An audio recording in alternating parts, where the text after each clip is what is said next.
luar biasa. Di perang Uhud yang kita besar malah kalah. Apa yang membesarkan hati kaum muslimin? Jiwa, Pak. Karena kita merasa sedikit, Allah Maha besar. Mudah-mudahan ya, di tahun baru Hijriah ini mampu membagikan semangat kita untuk lebih dekat lagi dengan Allah Subhanahu wa Ta'ala. Akhirnya disepakati hadirin bahwa tahun baru Hijriah diawali, tahun baru Islam awalnya ya. Tahun baru Islam diawali dari hijrahnya Rasulullah dari Mekah ke Madinah. Makanya kita kenal dengan sebutan tahun baru Hijriah. Hijrah yang seperti dulu sudah tidak ada, Pak. Lebih terkenalnya rantau nih. Dari Pekalongan ke Jakarta. Hijrah yang sekarang kata Rasulullah adalah merubah, pindah dari kemalasan menjadi rajin, ya kan? Dari yang tidak baik menjadi yang lebih baik. Dari gak duwe motor, dari gak duwe mobil, dari gak duwe bojo ya anu. Boleh. Itu ya, bisa dipahami ya jadi ya. Awal kisahnya seperti itu. Jadi perdebatan. Kenapa kok tahun baru Hijriah yang dipilih? Nah, pasti ada sesuatu. Ya, dari segala kajian itu dimenangkan oleh hijrahnya Rasulullah dari Mekah ke Madinah. Dulu kita di Mekah terinjak-injak. Kenapa? Sedikit miskin. Injak Pak orang Islam. Kalau kafir Quraisy. Kenapa? Sedikit Pak. Orang Islam harus ibadah sampai delek. Ada yang disiksa, ada yang dijemur, ditindih batu, ada yang ditusuk dari belakang sampai ubun-ubun. Sedih Rasulullah lihat sahabat-sahabatnya. Hijrah yang pertama ke Habsyi, cuma beberapa bulan. Lari-lari. Nah, hijrah yang kedua ini ke Madinah, akhirnya menjadi tahun baru Hijriah. Makanya Pak, ayat-ayat Al-Quran, ayat-ayat Makkiyah, ayat-ayat yang turun di Mekah tidak berhubungan dengan pemerintahan, tidak berhubungan dengan keyakinan. Yakin Pak.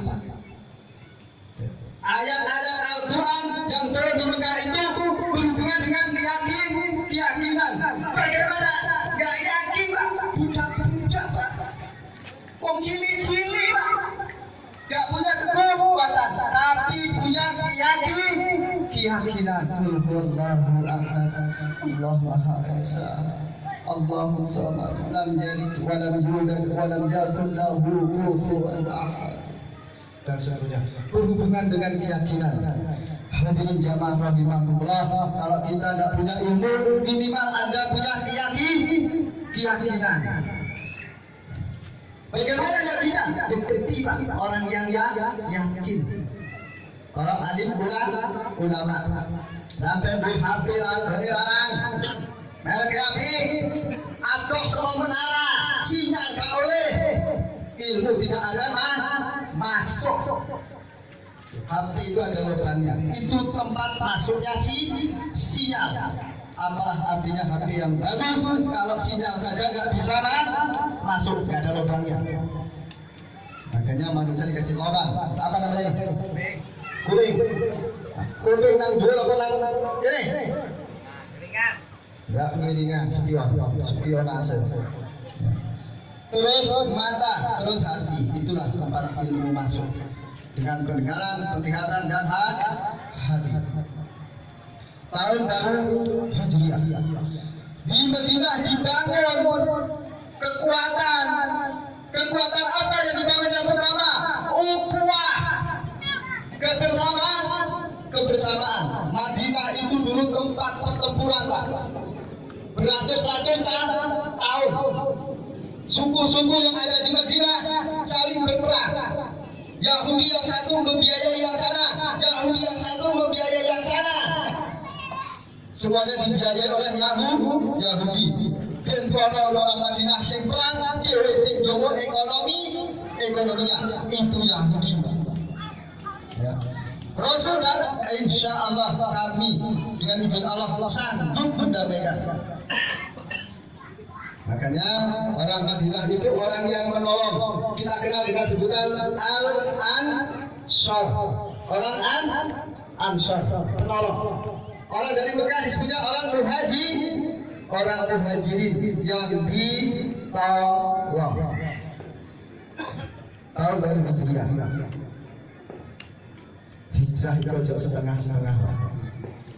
Hijrah ojo setengah-setengah. Dia orang preman, Pak.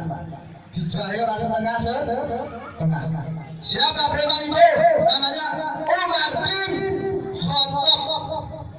Umar bin Khattab itu tadinya ahli maksiat, molimo, tambah ini dilakoni kabeh. Tapi ketika dia membaca ayat Toha 8 ayat, gemetar hatinya. Tidak mungkin ini yang nulis Nabi Muhammad gak mungkin nulis, karena dia tidak pernah membaca satu kitab pun, tidak pernah. Karena dia berbaikat kepada Rasulullah. Ada sebuah kisah di perjalanan Umar bin Khattab. Ini preman kalau tobat gak setengah-setengah akan membawa inovasi perubahan dalam kehidupan. Terus sampai juga setengah uang. Dijelak enak lah. Kayak uang itu setengah, terus setengah uang nih. Setengah nanti. Gak enak. Makanya ada yang namanya jihad, berjuang, mujahadah. Ojo setengah.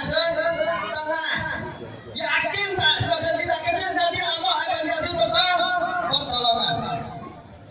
Sahabat Nabi ketika hijrah dari Mekah ke Madinah semuanya sembunyi, kecuali satu orang yang namanya Umar bin Khattab. Umar bin Khattab malah mengumpulkan orang di dekat Ka'bah, dipanggil dan kumpul. Wahai kafir Quraisy, mereka akal dibagi, tak kaya ngerti. Orang sembunyi. Lah pengen ngajak Umar, apa yang sembunyi nang ngono? Kata Umar bin Khattab. Dengan kerasnya Umar bin Khattab mengatakan, siapa yang ingin anaknya menjadi yatim, siapa yang ingin keluarganya kehilangan keluarganya, hadang Umar di Bukit Adil yang mau dilewati, kita kasih tahu. Kata Umar bin Khattab. Kafir Quraisy gak ada sing wani, Pak. Setengah-setengah. Bahkan Al-Quran yang kita baca hari ini itu juga dirintis di zaman kekhalifahan Umar bin Khattab. Selesai zaman Utsman bin Affan. Akhirnya kita kenal dengan Mushaf Utsmani. Masya Allah, Umar bin Khattab. Siapapun pejabat negara melanggar hukum, bukan mulutku yang akan menangani, pedang. Kata Umar bin Khattab. Sampai cambuknya saja dikatakan lebih tajam dari pedang orang lain. Cambuk. Umar bin Khattab, Masya Allah. Makanya kalau ada ahli maksiat, mudah-mudahan Allah suatu saat nanti memberinya sebuah kesadaran. Ojo malah di, wah, gue ini anu, neraka, malah jadi. Makanya Rasul itu dakwah dengan kasih sayang. Di Taif, di pinggiran kota Madinah, dilemparin batu saja masih mendoakan. Dihina, dicaci, terluka Pak berdarah. Kata Rasul, jangan. Nanti kalau enggak anaknya ya cucunya. Enggak cucunya lagi. Sampai Allah katakan innallaha ma'as-sabirin. Ojo wedi, kuwe wong sing sabar. Aku karo kuwe. Dari ini Gusti Allah. Aku bersama orang-orang yang sabar. Hidup ini memang sulit. Ya Mas, boleh ya. Ning sabar. Gawak nih sabarin. Dorongnya tidak jodoh pun malah ngurung. Terus yang tahu Pak? Jadi lu sejarah tahun baru ini ya. Tak sampean itulah hijrah, ojo setengah. Ah ngaji ya Allah ngaji. Nah ojo setengah. Ya, tak setengah ngaji, setengah orang angel lah. Orang jadi. Dua ngaji ini dolanan. Sampean kerja dodolan tempe dolanan. Tak dikai duit dolanan, gelem ora Pak? Gelem Mas Tur? Tak bayar karo duit dolanan. Ora gelem. Kok tak sampean iki bangun rumah tangga dolanan, tak kei bojo dolanan gelem ora? Gelem ora? Wes bojo-bojoan wes karo gedangnya. Gak gelem, makanya Allah amalah. Siapa yang paling baik amalnya. Amal itu nyontoh, Pak. Gak dipikir saja, tapi ada perilaku. Makanya wong Jawa orang dikatakan ilmu lah orang-orang laku nih. Orang-orang tirakati, orang-orang buktinya. Karena itulah Islam setelah di Madinah beberapa tahun. Kata orang Arab biari, orang Quraisy. Biari wong dia misah ke Madinah.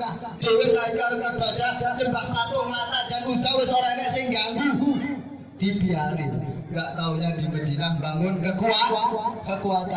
Makanya lah di Komranto ke Pekalongan ben ojo sia-sia tang Jakarta nyambi ngaji. Ya Pak ya. Yakin Pak. Gak bakal sia donyane oleh akhirate oleh. Jadi seperti itu. Bangun kekuatan. Oh, jadi tersembunyi dia. Beberapa tahun kemudian kafir Quraisy kaget Pak. Arep mlebu nang kota Mekah yang nanti kita kenal dengan sebutan Fatu Mekah. Pembukaan kota Mekah. Jadi wong Islam sing merantau nang Madinah setitik kok tiba-tiba sudah beranak pinak menjadi banyak. Pokok la ilaha illallah, ini tanah kelahiranku. Aku pengen tele. Ora iso. Karena jumlahnya sudah banyak, kafir Quraisy ora wani, singkat ceritanya seperti itu Pak. Takut. Kenapa? Sekarang Rasul dan jamaah sahabatnya sudah besar kuat dan sudah tahu hukum. Sudah tahu ilmu. Karena Al-Quran yang turun di kota Madinah itu berhubungan dengan ilmu pemerintahan, ilmu politik, ilmu dagang, ilmu sosiologi, ilmu psikologi, dan yang lain kuat. Yang bikin kita kuat ternyata ilmu. Ditambah ternyata keyakinan, tambah yakin setelah dia berilmu. Yang akhirnya Islam mendunia Pak. Ya, ada kekhalifahan 4 Pak ya. Pertama siapa Pak? Abu Bakar As-Siddiq. Itu namanya bapaknya bukan Siddiq Pak. Abu Bakar itu nama bapaknya itu Abu Quhafah. Jadi Abu Bakar bin Abu Quhafah. Ternyata gelarnya itu lebih populer daripada nama bapaknya. Siddiq itu gelarnya Pak. Ya. Terus khalifah yang kedua Pak, Umar bin Khattab. Yang ketiga Utsman bin Affan. Yang keempat Ali bin Abi Thalib. Nah, ini dari mulai Utsman, Ali ini sudah masa-masa sulit Pak. Masa-masa sulit ya. Masa-masa sulit, tapi jangan takut hadirin.